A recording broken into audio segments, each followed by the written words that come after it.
I think a huge misconception is simply that a lot of people don't realize how strong the sciences actually are at Hillsdale. You're going to get a solid scientific education here. We put students into excellent graduate programs, excellent medical schools, and other health professional programs across the country. I did a summer abroad in Burundi, East Africa, doing medical missions for 2 months, but having that combination of scientific rigor with human relationships was what brought me to the medical field.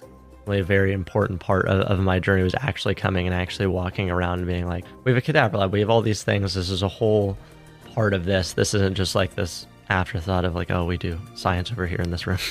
If you go to a large institution, you're going to have to work really hard to get noticed. At Hillsdale College, you come in with a class of colleagues that are on the same path as you academically, and you have professors that are ready to guide you through that process. And we see them through to the end. If you're here to learn something about everything, then that everything is at least 4 courses worth of science and mathematics.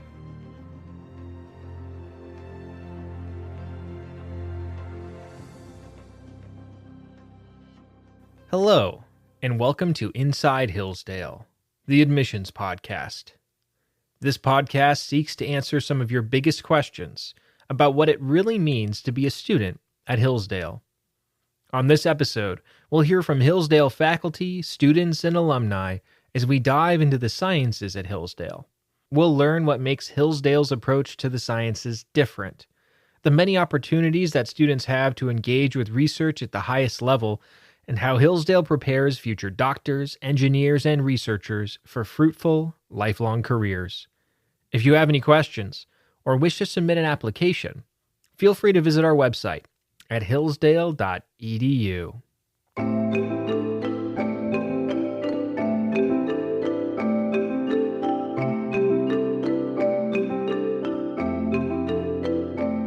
So I'm Dr. Tim Dolch, and I'm from the Hillsdale College Department of Physics, where I'm an associate professor. The science division across the board is very good at preparing students for science and engineering careers, all while basically giving them an undergraduate experience that is very broad, what you would want under the category of the liberal arts. For example, the Hillsdale core curriculum gives that sort of broadness to everyone, and yet you go through one of the majors in the science division and you're prepared for graduate school, or you're prepared for medical school. In particular, in the physics department, our curriculum is designed to be a pre-engineering track. So a lot of students go on from physics to do graduate school in an engineering program, or just to go straight to industry, and that happens all the time. So it's not really an either or, between the liberal arts and science, mathematics, and engineering. Of course, traditionally you have the 7 liberal arts and the quadrivium. 3 of them are astronomy, arithmetic, and geometry. Those 3 in particular are more or less the sorts of topics that you cover in a physics and mathematics education, if you put physics under the astronomy category. And we do teach a lot of astronomy here as well. That's my own background, is astrophysics. I think that was the sort of ancient vision, that the liberal arts includes this study of nature. And it continues to be, I think, the most authentic representation of that tradition. I'm Dr. Christopher Hamilton, and I'm a professor of chemistry at Hillsdale College, and I also serve as the pre-professional advisor. In the chemistry department, biology department, physics departments, we have a number of faculty who are specialists in their areas, right? So you're going to be learning organic chemistry from someone who trained in organic chemistry. Right. You're going to be learning, physical chemistry from someone whose PhD is in physical chemistry or biophysical chemistry. At some schools that are our size, you're going to have 3 chemistry faculty who are trying to teach that whole spread of classes. Or you're going to have 2 physics faculty who are trying to teach that whole spread of classes. We have specialists in all those areas teaching those classes. Our class sizes are, in the sciences do vary, but, the upper level classes are very small, right? I mean, I have, in my advanced biochem class last semester, I think I had 12. I have a lab this semester with 9 and a lab with 3. You get to make those kind of student-professor connections. And in the lab as well, you get to actually do the science. Oh, but at the big schools, I can do NMR. I can, run the HPLC and do the analysis. Well, maybe you can at those big schools, but often those are in graduate labs or core facilities, and a small number of students actually do get to do those. But most of the students are giving it to a grad student or giving it to a TA who actually does the analysis for them. Here, especially in the research lab, you want to get on to that instrument? Yeah, you can use the NMR. You can get onto the GC, the gas chromatograph. You're going to find almost everything you're going to find at a top research university. If you happen to mess something up, well, then we're going to show you how to fix it. Nanograv is a scientific collaboration that I've been working with for 13 years now. It's a collaboration between many institutions. And the aim of it is to use giant radio telescopes to observe pulsars. Pulsars are pulsating stars. They spin very quickly. They have a lighthouse-like beam on them. These pulsars are fascinating to study in their own right. But it turns out that when you watch these things for long enough, they like a lighthouse, it's a regular clock. Some of them, and in fact many of them, will drift in time. They'll slow down or speed up in a systematic way. And one of the possible reasons for this, so people started thinking several decades ago, was that there are gravitational waves pervading space-time, these ripples in the fabric of space-time, that are causing the distance between us and these pulsars to change a little bit. When you use these giant radio telescopes, you can do this remotely. So students and I would do these observations from the physics department. And what happened in 2023 is that after 15 years of observations, because these are very slow-rolling gravitational waves, Nanograv finally found evidence of these gravitational waves in the data. Happily, there were 4 Hillsdale students who were on those papers.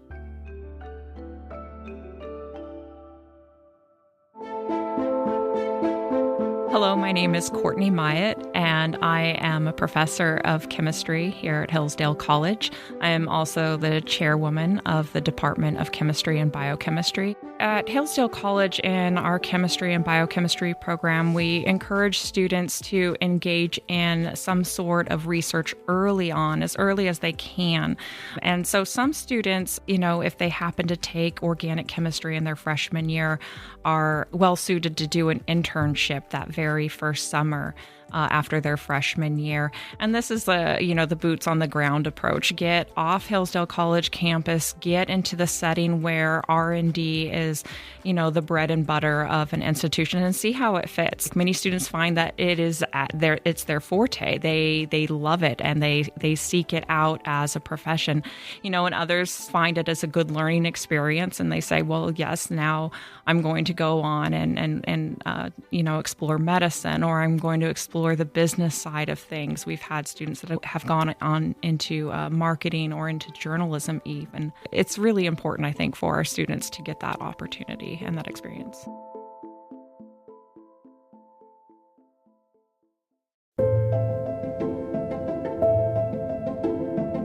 My name is Lillian Whalen. I graduated in 2018 with a biochemistry major and journalism minor.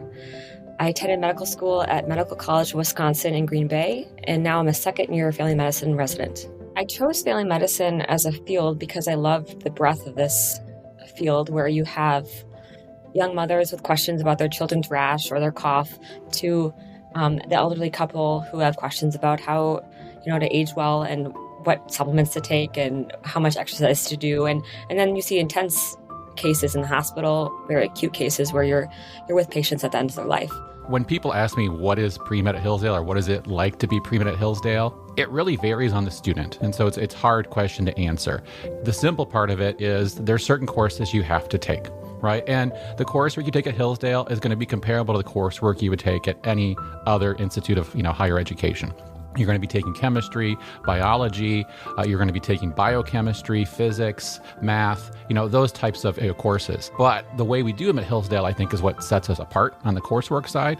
And, we really focus on problem solving and helping people not just learn the material you need to do well on the MCAT, not just to get an A in a class, but to actually be able to apply that information and use it. And it really sets our students apart once they get into medical school. Hillsdale taught me the fundamentals of how to study and how to learn. And in medical school, it's becoming more of almost like a rote memorization, download of information in your mind. You don't learn how to critically think. You learn how to recognize patterns and apply principles. It's a very independent process in medical school, to be honest. You have to do a lot of self-teaching. And I would see some students get overwhelmed with the amount of material that you have to download in your mind.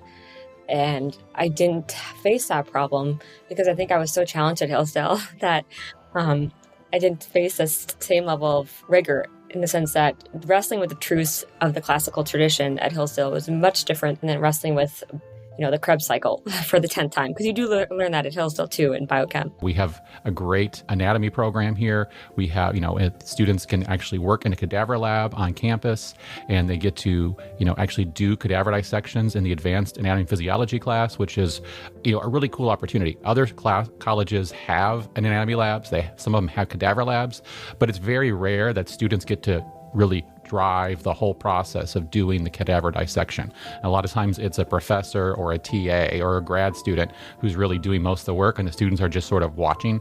Here, they get to do everything. My name is Harrison Layman. I'm the senior, class 2025. I'm an economics major, biochemistry minor, and I'm from Pendleton, Indiana.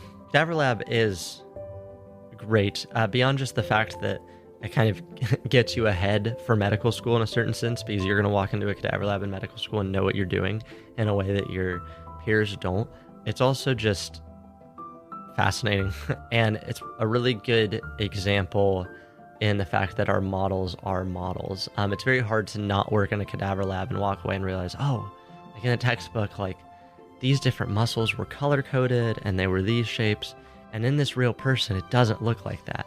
And even more than that, between different real people, it changes a lot depending on what kind of lifestyle they lived, like age, gender, all this stuff. And that is a very fascinating experience, but also a very humbling experience, because you're like, okay, what I know is maybe a pale imitation of reality that helps me interact there, but it is not reality itself. Yeah, I think the cadaver lab is a unique pull to Hillsdale for the pre-med student, because inevitably that's your first kind of dunk into medicine as a M1 student at medical school, is coming to grips with the human body and trying to learn from it in a very respectful way, because you're dealing with a sacred thing, the human body, and you're trying to figure out how to deal with it respectfully and honor the person that gave you this gift.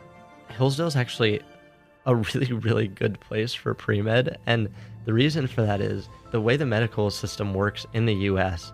is you're not really supposed to learn anything about medicine in undergrad, which seems crazy, but it's kind of funny. It's almost like this liberal arts approach that the medical system has taken, where it's like, no, learn the hard sciences, learn the principles, learn the concepts, become a capable human being, and then we'll take you at 22 and we'll teach you all the technical stuff. And we have students that go to Mayo Clinic, we have students that go to NASA, we have students that go to the NIH. So we have students at University of Michigan that are going all over the country, and they recognize, hey, these Hillsdale students know what they're doing.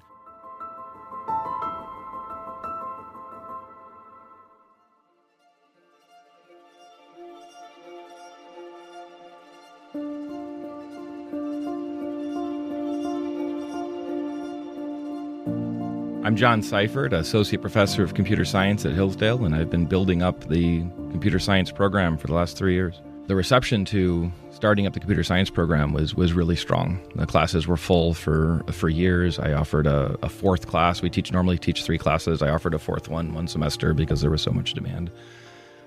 Students want at least the intro course, the basic idea of how to use a computer to do things, because that complements pretty much everything that they're going to be doing, especially in the sciences, but I would argue not limited to it. There's a lot of digital humanities going on. There's a lot of textual analysis you can do. It's not just about calculating standard deviations and such.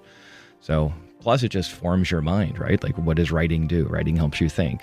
I'm Kendale Hamilton. I'm a politics major with a computer science minor, and I grew up in a small town west of Dayton, Ohio. A good friend of mine was taking computer science classes and recommended them to me and thought I would really like it. And early in high school, before I got into politics, I thought I wanted to do computer science. So I reluctantly signed up for the Computer Science 101 class. And that whole class is about solving problems. And I loved that. It was so much fun to get some task and have to sit down at a computer, use this very specific set of rules to go through and figure out how to solve this problem. I've had art majors, I've had psychology majors, I've had people from all over campus pursuing the minor, and then even more just taking a course or two. Computer science is the lingua franca of our intellectual age, and it allows us to continue the great conversation, allows us to continue the things that you'll learn about in your classics and your philosophy class. Alan Turing, who's considered the father of computer science, was in the intellectual tradition that Aristotle started when he talked about logic. When we talk about computation in computer science, we don't really mean numbers. We don't mean taking square roots. We mean language. Artificial intelligence, been in the news a ton, but just taking the computer science classes, and it worked out that I was in that artificial intelligence class when all of that was becoming big. I've seen how it actually works behind the scenes. In a lot of ways, it's just really high-level statistics. So it's not at all what most people would think if you don't have much computer science education or mathematical education. It's not at all what you'd expect. And so getting that view of it is really helpful to think of, like, to answer some of the moral questions that are raised around it. Or I've had people from back home who don't know much about math or computer science say, like, oh, what if the AI gets hacked? And from my perspective, after training up some really basic AIs, but same concept, it's not nearly that simple. That's not really what you need to worry about. It's absolutely the case that once you have taken a sequence of these courses, that your ability to think about and say things about and come to conclusions about these new emerging technologies that are really reshaping a lot of society will be strengthened. And you may not feel like that along the way. You'll be working a problem in an algorithms class. And you're like, how is this helping me understand whether ChatGPT is really plagiarizing or not? But it all comes together. And at the end of your course of study, you'll be there.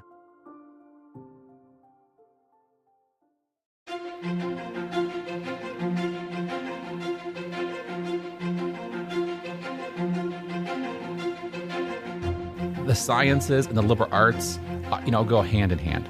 And, I think it does a disservice when people sort of try to, segregate things too much.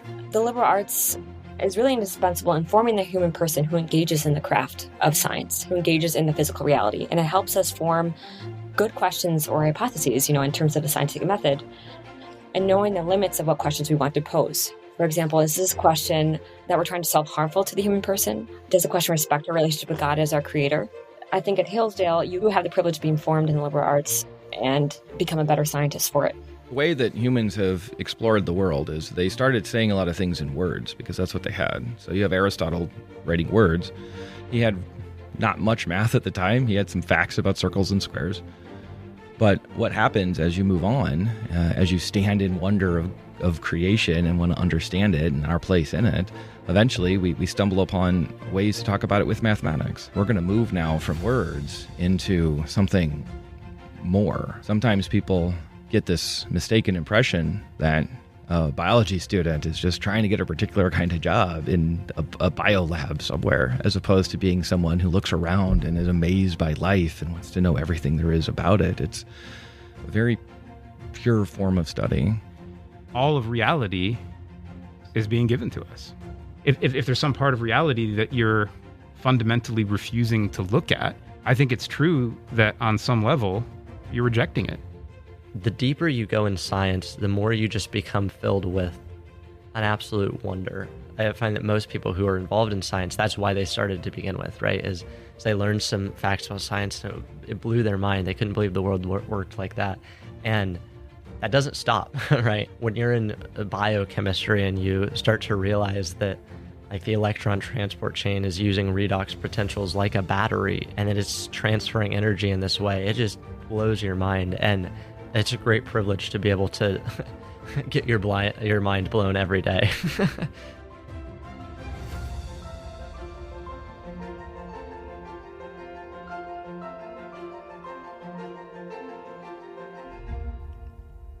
Thanks for listening to this episode of Inside Hillsdale. the Admissions Podcast. If you have any questions, wish to submit an application, or want to reach out to our admissions department, visit hillsdale.edu. There you'll find all the information you need. Please tune in next time, where we'll answer more of your questions about what it really means to be a student at Hillsdale.